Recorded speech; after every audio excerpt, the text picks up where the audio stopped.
and welcome back to another tasty episode of Foodies and Friends on Fox Local and Fox 26. Y'all, high five. Welcome to the show. Chris Shepard, one of the most famous, truly famous chefs in the world. You know, before I came back to Houston, I knew who you were because you were just so well known outside of Houston. Did you realize that? No, I didn't. Yes, it's true.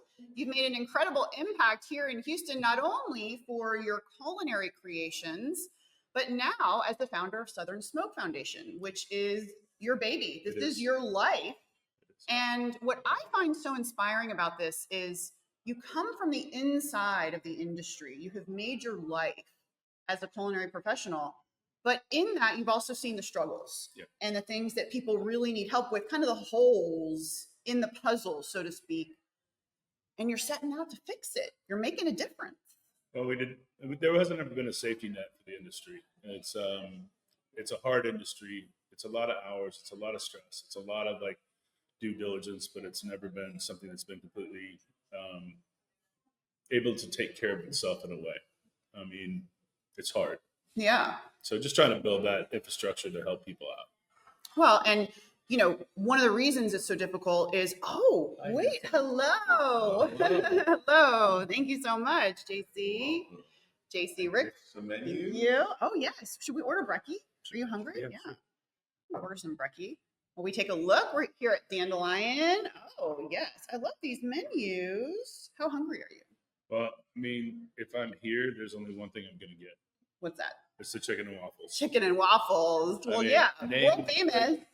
Best chicken and waffles in the country. So yeah, that's what I have to do. All right. So you're going chicken and waffles. I think I'm going to go a little sweet.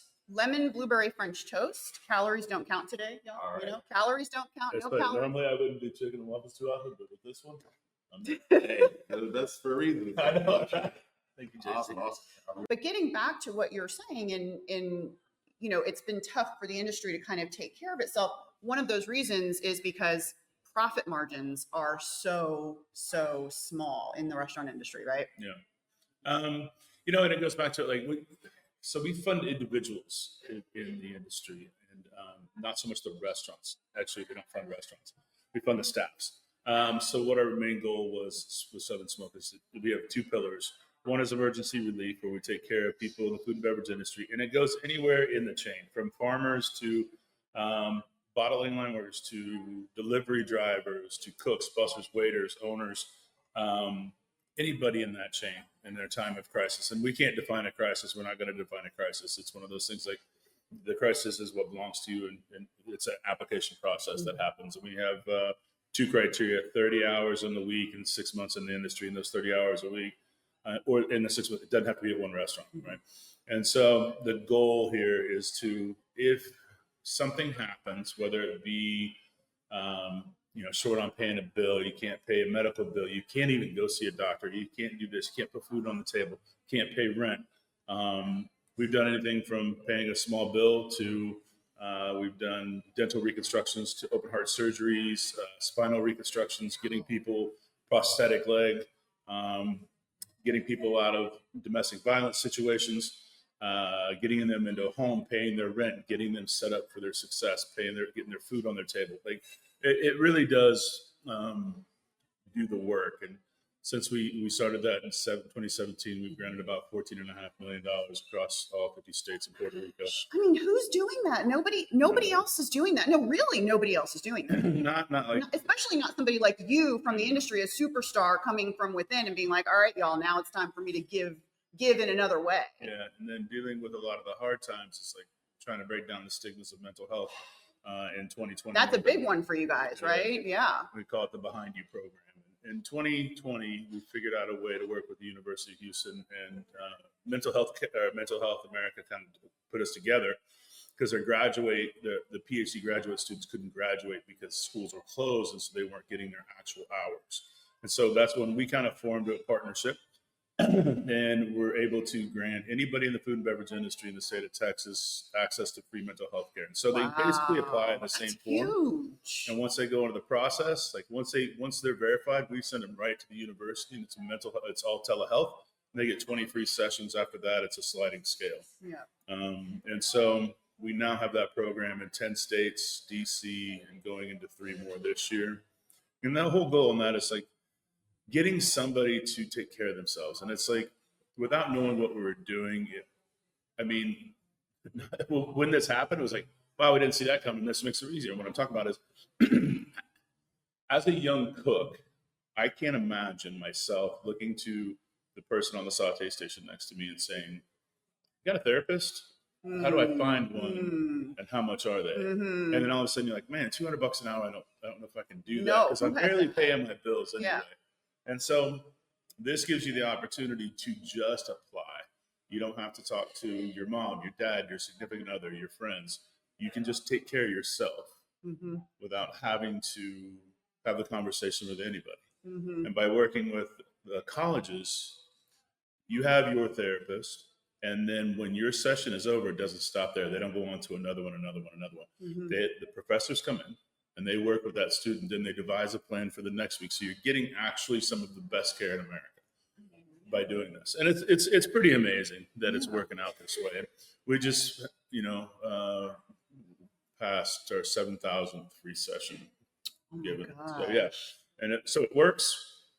And, I don't know the scenarios and I don't know the people that are in there, but I've had it happen to me a couple times where people will just walk up and say, "Hey, thank you for this. If it wasn't for this program, I wouldn't be on this earth right now." Yeah. And when you hear something like that, it's like emotional landmine kind it's of like, thing. okay, Yeah.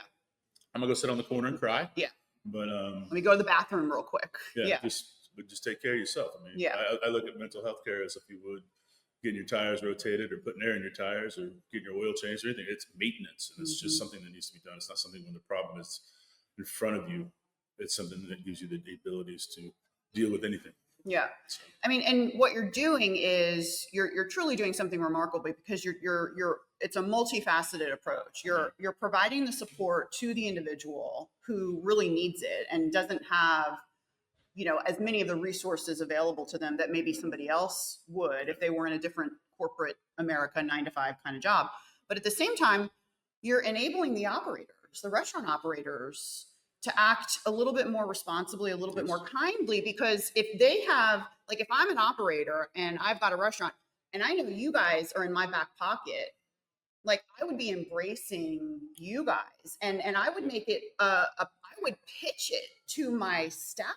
We're in a lot of employee handbooks. Yes, exactly. And that's where it should go into, is like when you have a new staff member, when you have staff meetings, it's like, hey, this is here for you. Because as an operator in the past, like when someone comes to you and says, "Man, I'm short on this," and you're like, "Okay, well, here, what do you need?" Well, that what do you need is kind of detrimental to you, because the next person that something happens to, and you're like, "What do you need?" And they're like, "Well, you gave the other person more."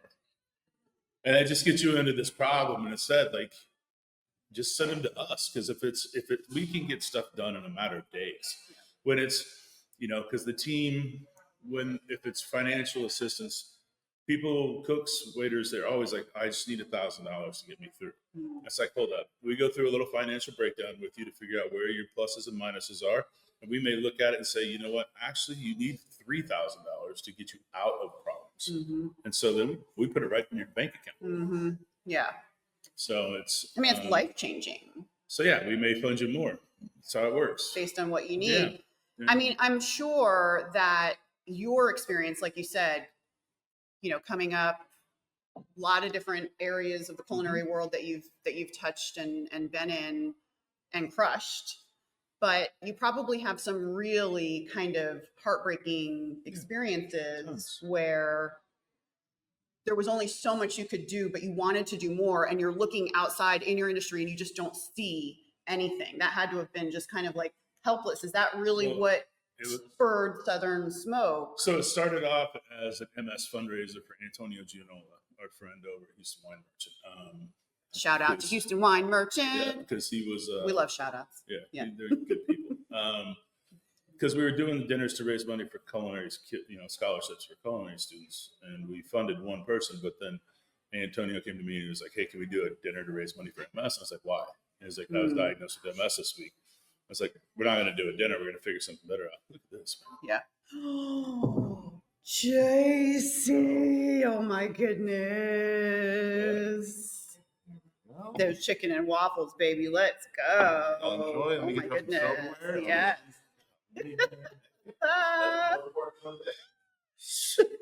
I didn't realize like there's like a blueberry kind of compote also. I knew there were fresh blueberries on mine, but yeah. What are you going to do with that? Chicken and waffles. That was so cool that they, we'll go off on a tangent a little bit, but that was so cool that they got, it was like second best in America. They flew them out to New York and everything. You were probably proud about that. I was very proud. They may know each other. We'll talk about that a little bit later, but you know, they did not just meet. They might know No, each other. it didn't just me. No. Thank you, babe. Appreciate you. Thank you very much.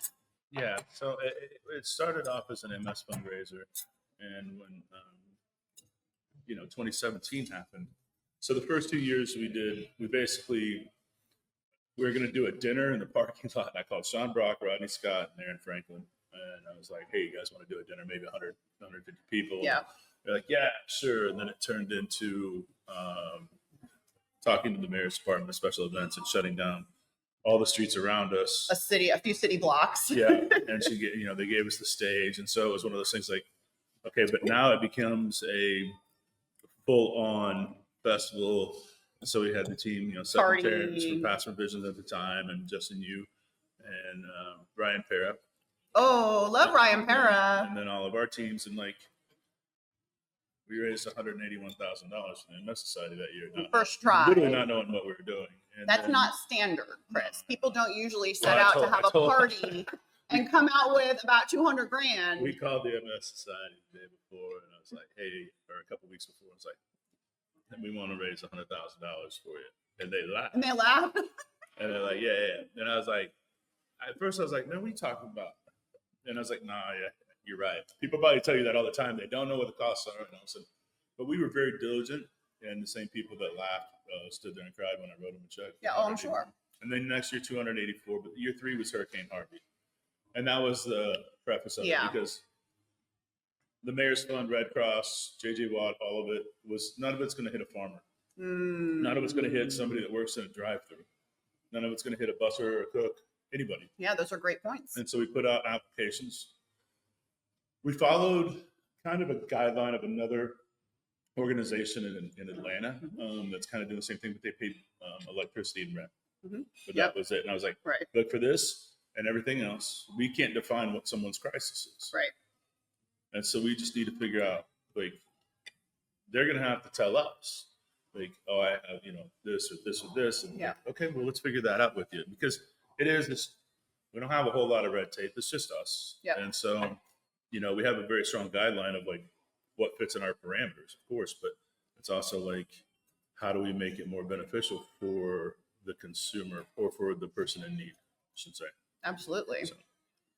And, talking about the need. So the need, unfortunately, in the restaurant industry, as I have learned, Chris, in the past 5 years, is multifaceted, right? So there's need on the part of the people who are working in the restaurant. Is it good? Are you okay? Yeah. It's good. That's pretty good. Happy. There's the need on the part of the operators, the restaurateurs, right? Because they've got a lot of things that they have to worry about.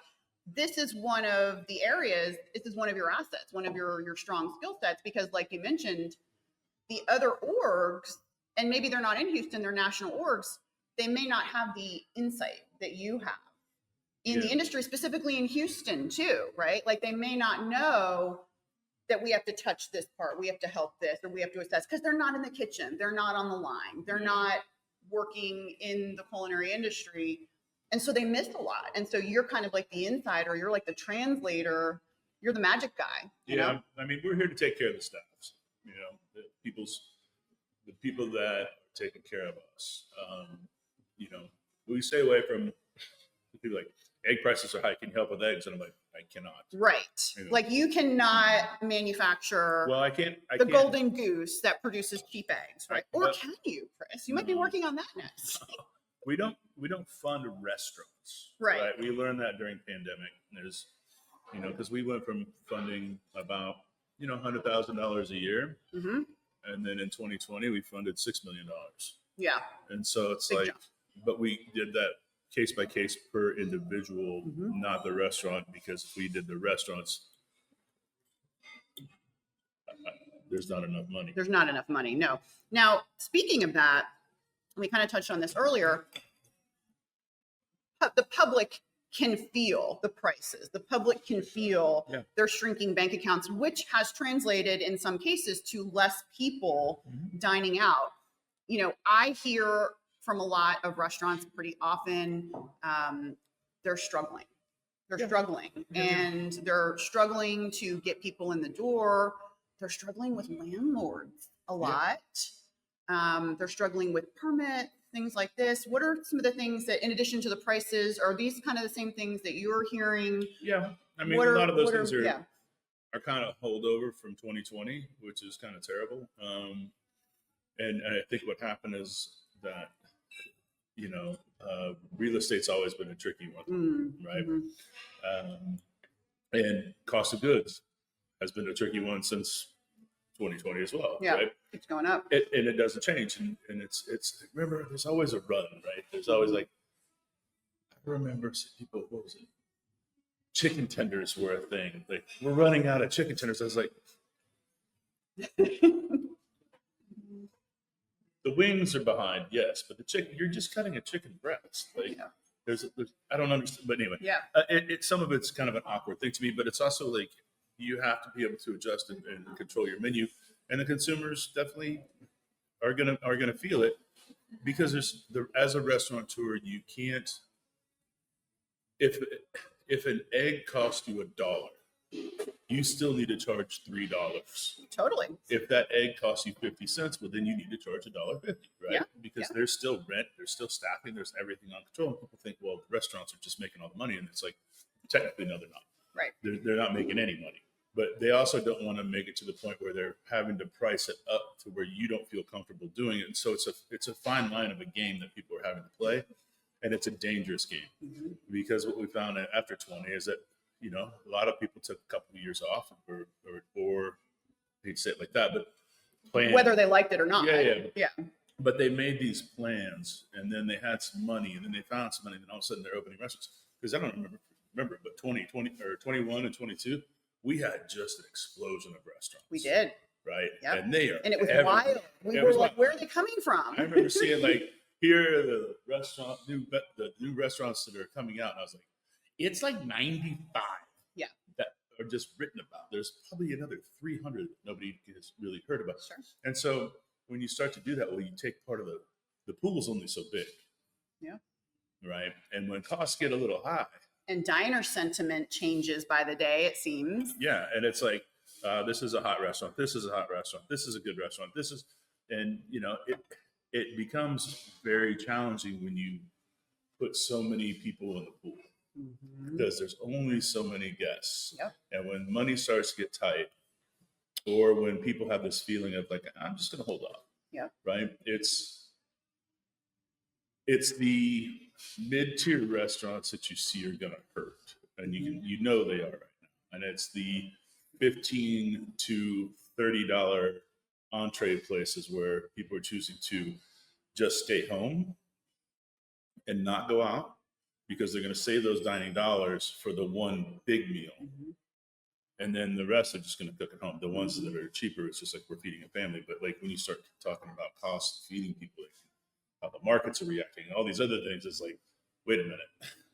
Everybody slow down for a minute. And that's kind of the most important price point, because that represents the casual visit, the casual diner, the guys that are like, y'all, I don't want to cook dinner tonight. Let's go and get some fried chicken. Those are also the restaurants that are trying to hold that cost so they don't go up in rate. But instead, what their margin was this is now this. Right. Yeah. And so it's a very, you're walking a razor blade. Yes. You really are. You're walking right across it. You're trying to figure out how to get past it. It's hard. If we are in for a little bit of tougher times, Southern Smoke is here to provide the help. I think you mentioned you guys successfully raised $1.2 million just a few days ago on Saturday, kind of in preparation for this bumpy road ahead. So we had our big Decanted Festival, which is a one-day auction, 250 people. We start off on Thursday with some in-home dinners with chefs friends from around the country. And then Saturday is a wine tasting. And then upstairs, it's an auction. silent and live, and we raised almost 1.2 million. I mean, that's amazing. And that was some of the support that you guys benefited from, I think, a few years ago from Southern Smoke. How did that help you guys out at that time? Oh, it was major for us. After Hurricane Beryl, the whole city was reeling. A lot of places closed, not able to. So this was more recent. Yeah, this was last year. summer. Yeah. Okay, yeah. And our main thing was our employees, right? Them not being able to work, so them not being able to get a paycheck, and us not being able to be open, losing tons of product. Of course, yeah. A lot of that, which insurance companies wouldn't cover. Even though we had the plans, it was just they were just beating around the bush and really, taking. That was a really big problem that I heard about during that, right? Well, you probably heard a lot. You really have to look at your policy, and yes, you are going to pay a higher price for it, but after 3 days it kicks in or something like that, it might kick in, but it still won't cover this or that or this or that. It's like you kind of pick and choose. Why are we doing this? And like you didn't know this coming into it because you thought, man, I'm covered. I got insurance. Yeah. And then all of a sudden when it happens, you're like, wait, How am I not covered? You're telling me I'm not? Yeah. Exactly. And so it's like you have to have, I always say that like when you're getting into a restaurant, you need to have really good friends that you believe in. And when I mean friends, your attorney to look at your lease, to look at all the things that you're doing, because everybody wants to spend money on plates and this and that, but in music, and it's like, how much do you have set aside for legal fees? And they're like, An emergency. none. I'm like, we have a friend. I'm like, no, don't have a friend. Have something. That your insurance person, right? So that you know how set you are, and then your bankers. Mm-hmm. Like those are the three people that you really need to have tight connections with. Yeah. I double that. I second that. Yeah. For sure. Right? Because you find it out the hard way. Exactly. You find it out the hard way, and knowing it pre-hand is like, if I would have known this prior, I would have changed tons of things. So that's just solid advice right there. And then our big thing was our staff, and trying to figure that out. And Sun Smoke Foundation chef came through and really gave us a huge donation to get us through those weeks. And then we opened back the doors. Of course, the community was back out in full force. But man, it was definitely a tough time and a rough time. And I think too, just a side benefit from your efforts that a lot of people don't talk about is you're bringing such awareness to the multiple issues that are facing where, you mentioned being honest and being transparent. Well, a lot of these issues, people just may have not known were issues because maybe they've never worked in hospitality or they haven't known anybody who's worked in hospitality. As a consumer, right? And as somebody that goes out to restaurants a lot, like you have your staff that you always go sit down. When I say your staff, when you go out on a Tuesday night to X restaurant and this person always takes care of you and you see these bussers and you see this host and you see these cooks, and after you go there a few times, you just kind of like family, you kind of get to know people, and you can literally see as a consumer, right, when something's not right with somebody. Mm-hmm. And it's two simple words. And it's, you good? And it gives somebody, it takes them back for a second, but they're like, actually, there's some stuff going on. And it's like, okay, well, here's southernsmoke.org. Yep. These are the people, go talk to them. Because I'm not qualified to hear what you're about to tell me, but they can handle it, whether it be financially or through mental health care, either way. And so it's something that I preach to a lot of people because it's like, just with this event that we did the other day, and at festival, I tell people the same. It's like, you are now a spokesman for this organization because you go out to eat. You understand the places that you're going, the people that are there, because they take care of you all the time. Mm-hmm. They spend their lives taking care of us. Who takes care of them? Yeah. And that's the biggest question. And it's in turn, it's not just like giving them extra $10 and extra $20, but it's giving them, hey man, talk to this guy. Just write it down on a piece of paper. Giving them a tool. Yeah, it's a tool. Right. Money helps too.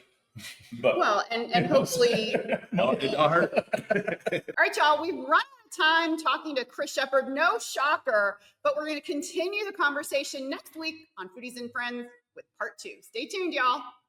I get to finish my waffle.